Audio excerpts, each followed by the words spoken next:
دلوقتي انا عارف طنط انترناشونال وكده ولازم موضوع النطق. حاضر حاضر ماشي، مش مظبوط كده. ثواني هخلص ونتصور على طول. حاضر ماشي اوكي. ايوه طنط. يلا يا استاذ. مش ثواني بس بكلم بس طنط فاتن ما اسمهاش. ايوه طنط، مين فيهم عندها امتحان كمبيوتر؟ طب هات اكلمها. ايوه كوكو عامله ايه؟ ازيك عامله ايه؟ عندك امتحان بكره؟ اوكي. انا عارف مدرستك غاليه، عارف بتصرف فلوس كتير. انا بقيت غنيه كمان الحمد لله، الله يخليكي. قولي لي بس يا بنتي، قولي لي يعني ده كمبيوتر هيسالوكي في كلمات زي ايه مثلا؟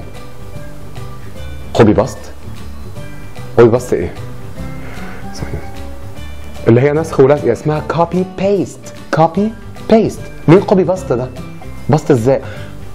ماشي وهتعملي ادد؟ ده عربي ده انجليزي؟ ادد اسمها اد وماضيها وماضيها خبر ابيض لا يا ماما، اسمه كيبورد.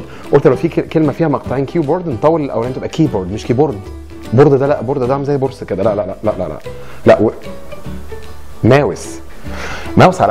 ماوس على وزن فاعل، اسمها ماوس. اتكلمنا في موضوع الاويو قبل كده.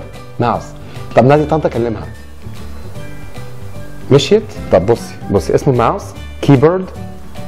اوكي. كوبي. يا اساتذه ما ينفعش كده. لا ثواني بس اخر حته. والله ده مدرسه غاليه، ده فيه مصاريف كتير. عندك بعد كده فركش يا ابني، مش مصورين النهارده.